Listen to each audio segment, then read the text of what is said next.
বিপদ, আপদ কিংবা সংকট যার চেহারাটি অনেক বেশি ভয়ঙ্কর।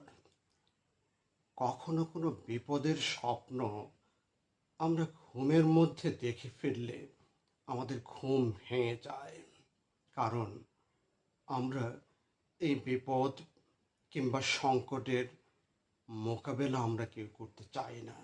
এর মুখোমুখি আমরা কেউই হতে চাই না। আমরা সকল সময় এই বিপদ সংকটকে অনেক বেশি ভয় পেয়ে থাকি। কারণ এর চেহারাটি অনেক বেশি ভয়ঙ্কর।